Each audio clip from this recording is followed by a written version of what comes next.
Hello, xin chào các bạn đã quay trở lại với review 5 phút. Ở cuối tập trước, sau khi La Phong nhận được tinh thần tháp, vị lão giả Tọa Sơn Khách đã chính thức thu hắn làm đệ tử thân truyền. Vừa nhận đệ tử xong, Tọa Sơn Khách vẽ bánh ngay, ông nói cho hắn biết. Sư phụ ngươi Hỗn Độn Thành Chủ là vũ trụ chi chủ hàng đầu, nhưng tương lai nếu ngươi thành vũ trụ chi chủ, có 2 món chí bảo ta cho, ngươi đủ sức áp đảo cả Hỗn Độn Thành Chủ. Món đầu tiên là tinh thần tháp, món thứ hai chính là kiếp giáp.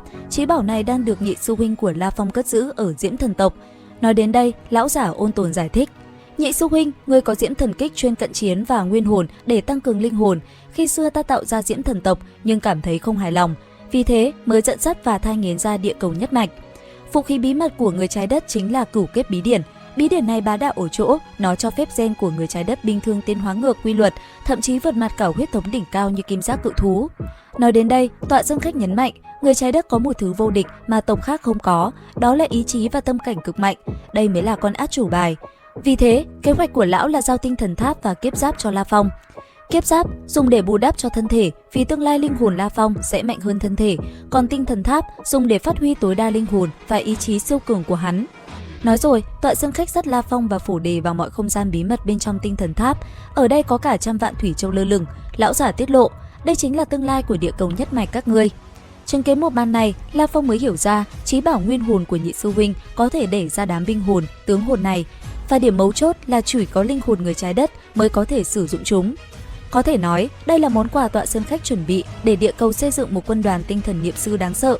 Sau khi giới thiệu, lão giả cũng giải thích La Phong chỉ là giới chủ nhận truyền thừa tinh thần tháp thành công, trong khi đám vũ trụ tôn giả thất bại, là vì ý chí của La Phong mạnh đến nghịch thiên, đủ sức chịu đựng đau đớn. Nói đến đây, lão giả lập tức cho La Phong 2 viên tướng hồn để dùng. Tiếp theo là màn tham quan tinh thần tháp. Tọa Sơn Khách vất tay tạo ra một chiếc du thuyền dài 10 km từ hư không. Thế vậy, La Phong không khỏi thất kinh. Ở bên cạnh, Phổ Đề lập tức lên tiếng giải thích.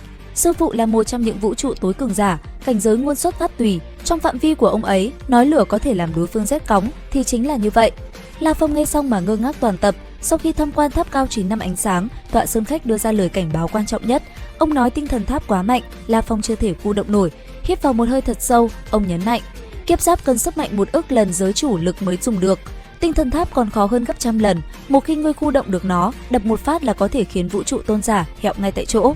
Vì La Phong quá yếu, lão giả đưa cho hắn một vũ khí thay thế, gọi là tinh thần đồ. Đây là một cái đồ quyển kết hợp với mấy viên trấn phong tinh thần, miễn cưỡng được tính là chí bảo cấp thấp. Thế nhưng, Tọa Dương Khách lại cấm La Phong mang tinh thần tháp đi, bởi tinh thần tháp quá nổi tiếng. Một khi nó đột nhiên biến mất, tất cả các siêu cường giả trong vũ trụ sẽ chú ý. Tất cả binh lính ở chiến trường, trên 10 vạn bất hủ, kể cả La Phong sẽ không ai trốn thoát được. Khi ấy, ngay cả các lãnh đạo nhân loại như Hỗn Độn Thành Chủ cũng sẽ tịch thu nó từ La Phong vì lợi ích tộc quần. Trừ phi La Phong có thực lực ngang hàng với họ, nếu không, đừng có động tới tinh thần tháp. La Phong hiện có 3 chí bảo cấp thấp là Thí Ngô Vũ Dực, Tháp Châu và Tinh Thần Đồ, chúng đều là thứ chưa ai biết nên dùng thì an toàn. Cuối cùng, lão đưa tọa độ 3 mảnh cửu kiếp bí điển còn lại, dặn La Phong tự đi mà lấy. Còn lại một mình, La Phong lập tức xét đồ, hắn gọi 100 viên trấn phong tinh thần ra, dung hợp 100 viên này vào tinh thần đồ. Sau đó, thử khắc chiêu Tê Thiên Nhất Trảo lên. 6 viên tinh thần bay ra, hóa thành móng vuốt xé nát hư không. Chứng kiến một màn này, La Phong cực kỳ hưng phấn, hắn quyết định đổi tên nó thành Tinh Thần Bố Đạo Đồ. Kế tiếp, La Phong liền dung hợp tướng hồn, linh hồn lực tăng vọt vạn lần. Hắn kiểm tra lại toàn bộ trang bị một lần thì phát hiện phân thân ma sát tộc đã có thể tự mình thuần di. Khi tự tin mình giờ đã là tiểu cường bất tử, La Phong mới quyết định trở về nhà.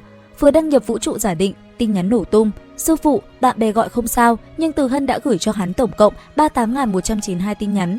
Check va một hồi thì biết được cái tin nhắn gặp kiếp nạn mà hắn cài đặt 6.000 năm trước đã tự động gửi đi, khiến Từ Hân tưởng chồng gặp chuyện. Nên hơn 100 năm qua, ngày nào nàng cũng viết nhật ký đẫm nước mắt. Vậy là không một chút chần chừ, La Phong lập tức dịch chuyển về Cửu Tinh Loan trên đảo Hắc Long Sơn. Vừa liếc mắt, hắn đã thấy con trai cả La Bình đang say sưa rồi nói nhảm. Ba, từ khi ba gửi tin nhắn, cả nhà đều sợ hãi, dần dần có tin đồn ba đã ngã xuống rồi. La Tư gia tộc có Kiếm Hạp Vương, một bất hủ phong vương chống lưng đã bắt đầu chèn ép gia tộc ta, mẹ đang phải đi đàm phán với họ. Nghe đến đây, La Phong không nói nhiều, bảo La Bình dẫn mình đến phòng đàm phán. Đúng lúc sứ giả của La Tư gia tộc đang ra tối hậu thư cho Từ Hân, La Phong mặc tướng giáp, đạp cửa xông vào, uy áp ý chí vô hình của hắn đè bẹp đối phương. Hắn nhìn thẳng vào tên sứ giả và gằn giọng quát: La Tư gia tộc, Kiếm Hạp Vương, dám khi dễ La gia ta, quả thật to gan. Nói cho hắn biết, không cho ta một câu trả lời rõ ràng, ta không ngại cho hắn đi luôn, làm cả La Tư gia tộc biến mất. Nói rồi, La Phong liếc mắt một vòng quanh phòng rồi quát: biến.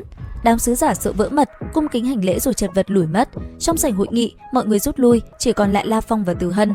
Hắn bước tới nắm tay vợ, nhẹ giọng nói, em khổ cực quá. Từ Hân nước mắt giàn giụa, ôm chồng rồi đáp, trở lại là tốt rồi. La Phong nhẹ nhàng vuốt ve khuôn mặt vợ, hắn cam đoan, từ giờ không ai có thể bắt nạt người trong nhà La Phong ta, không ai dám làm như vậy. Đến đây thì cũng hết tập 197 Thôn Vệ Tinh Không. Xin chào và hẹn gặp lại các bạn ở những video tiếp theo.